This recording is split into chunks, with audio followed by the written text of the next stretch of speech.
से सारे समाज एकजाई होंगे। उन इसी बात पर लेकर के हम उनके विचारों को और उनका परिचय इसी बहाने से ले पाएंगे। धन्यवाद। धन्यवाद कुमार शर्मा जी। तो मैं इसी कड़ी में हम अपने जिलाध्यक्ष महोदय डॉक्टर प्रदीपनाथ विश्वकर्मा जी से निवेदन करते हैं कि हमारे राष्ट्रीय अध्यक्ष का माल्यार्पण करें।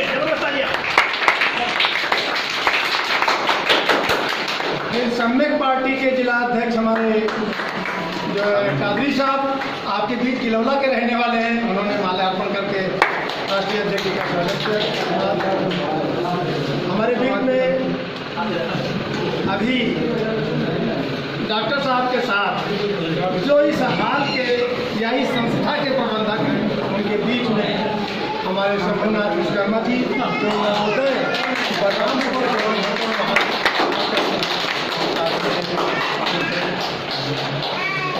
हमारे समाज के महामंत्री जी का माल्यार्पण।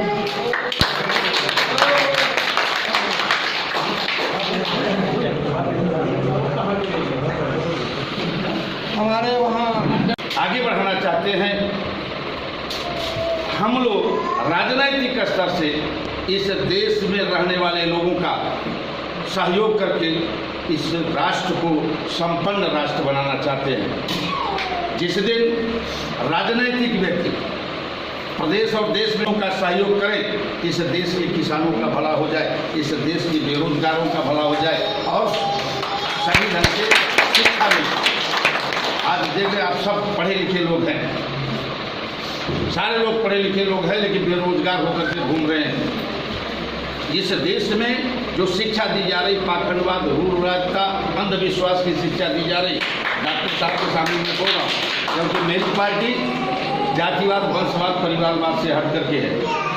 हम भारत के संविधान को लेकर चलते। भारत के संविधान में पहले से प्रस्तावना में लिखा है, हम भारत के लोग, हम भारतीय और हमारे अंदर भारतीयता होनी चाहिए। भले ये हमारा देश जातियों का देश है, विभिन्न धर्मों का देश है, विभिन्न संप्रदायों का देश है, लेकिन हम सबसे पहले भारतीय हैं और हमारे अंदर भारतीयता होनी चाहिए, राष्ट्र की भावना होनी चाहिए। लेकिन इस देश में 1947 में जब देश आज़ाद हुआ, गोरा अंग्रेज गया और हमारे भाई लोग जब बैठे, ये लोग उन्हीं की नीति को हमारे भारत में लागू कर दिया। वोट डालो, राजनीति करो, कहीं धार्मिक उन्माद, कहीं धार्मिक किताबों पर छेड़छाड़, तो कहीं जातिवाद, कहीं धर्मवाद, कहीं मंदिर मस्जिद, कहीं हिंदू मुसलमान, ऐसा करके इस देश के भाईचारे को खत्म कर दिया, इस देश की व्यवस्था को बिगाड़ दिया इन लोगों ने। और एक जाति, एक परिवार, एक वंश पर पार्टी चला करके हम लोगों को गुलामी के कगार पर खड़ा कर दिया। आज इसे हमको पढ़ाया क्या जाता है, राम 14 वर्ष वनवास गए थे, पंचवटी में सीता जी का हरण हो गया, किष्किंधा में जाकर के बांग्ली सेना तैयार किया, समुद्र में सेतु बांधा, लंका जीत करके आए और अयोध्या में राज्य करने लगे। ऐसे मर्यादा पुरुषोत्तम भगवान राम का पाठ्यक्रम में हमको पढ़ाया जाता है। और यहाँ फैक्ट्री होगी, डॉक्टर साहब, अगर उस फैक्ट्री का अधिशासी अभियंता या मालिक एक विज्ञापन निकाले कि हमको 10 फीटर की जरूरत है,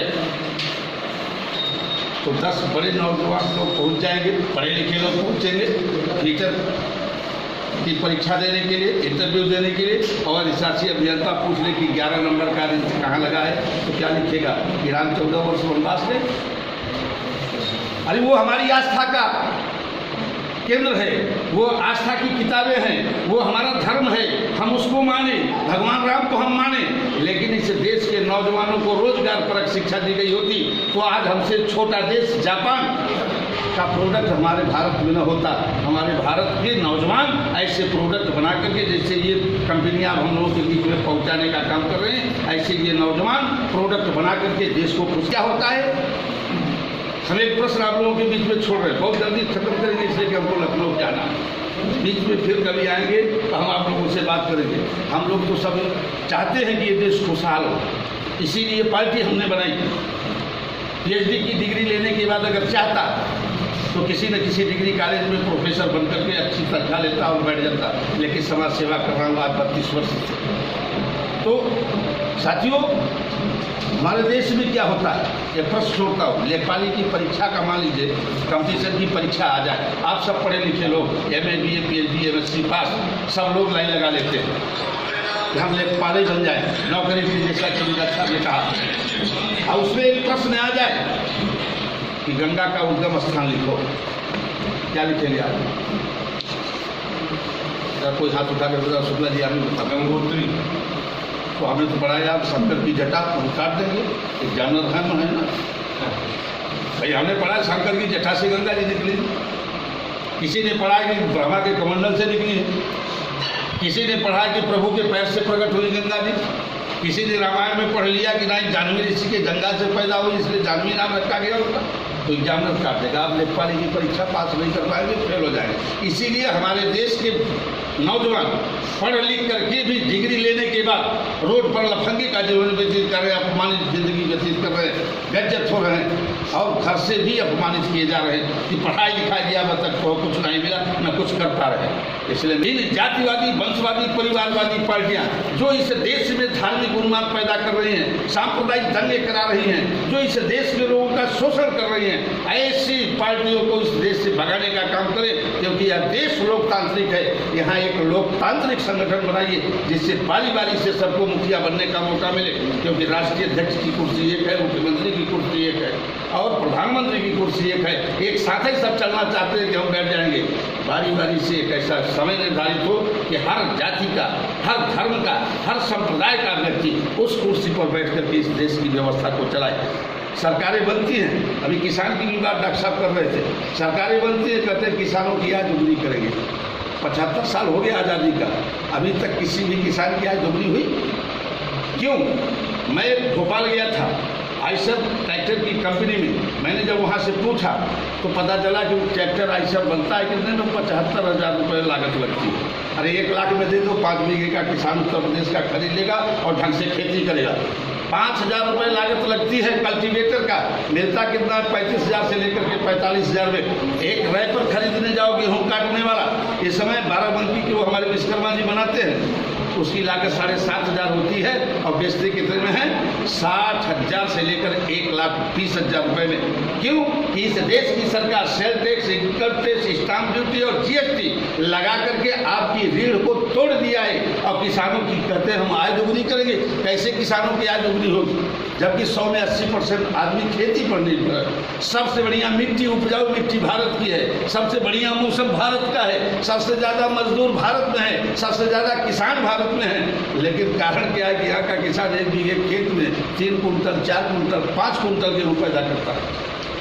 अमेरिका के किसानों को देख लीजिए, वहाँ 100 में 4 आदमी खेती करता है। वहाँ की सरकार किसानों पर ध्यान दे दिया है, वहाँ सस्ते रेट पर खाद, पानी, बिजली समुचित व्यवस्था से उत्पन्न करा देती है सरकार।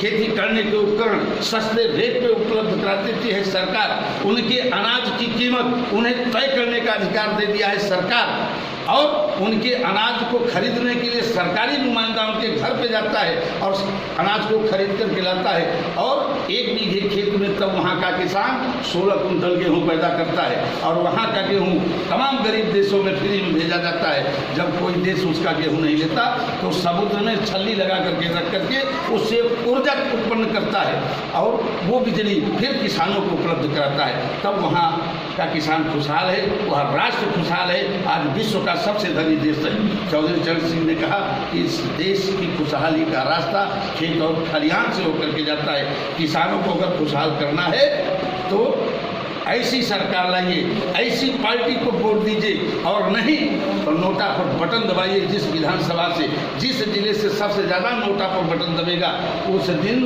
इस देश में बैठे हुए काले अंग्रेज इनके समझ में आ जाएगा कि अब जातिवाद के नाम पर, धर्म के नाम पर, संप्रदाय के नाम पर, परिवार के नाम पर अब कभी भी हम सरकार नहीं चला सकते हैं। इस देश का किसान जाग गया है। किसानों की कोई जाति नहीं होती है, किसानों का कोई धर्म नहीं होता है। सब हम भारत के वासी हैं। हमारे अंदर भारतीयता होनी चाहिए, हमारे अंदर राष्ट्रीयता होनी चाहिए। इसलिए हम लोगों ने पढ़ लिख करके 125 IAS और IPS रिटायर्ड दिल्ली में बैठ करके एक निर्णय किया हम लोगों ने कि एक ऐसा लोकतांत्रिक संगठन खड़ा किया जाए जो इन पार्टियों के को इस देश से खदेड़ने का काम करे और इस देश के किसानों को, बेरोजगारों को, नौजवानों को सही ढंग से शिक्षा मिल सके, इनका स्वास्थ्य ठीक हो सके, सारी व्यवस्था इनको सही ढंग से मिल सके और बारी बारी से इनको मुखिया बनने का मौका मिल सके और ये गर्व से कहें कि हम आज़ाद भारत के नागरिक हैं, हमारा भी नेता इस देश का राजा है।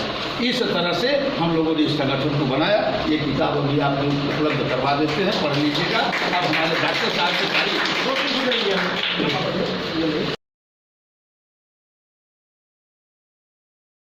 वही के होई और बिगड़ल मनैया मन वही के होई। अब मंदिर के देवता पत्थर हो गई तो केडी तिवारी की फुलवा चढ़वाई। ठीक, ये आपको आर्थिक स्थिति से मजबूत करने के लिए शिक्षा दे रहे हैं, ध्यान से उसको सुनिएगा।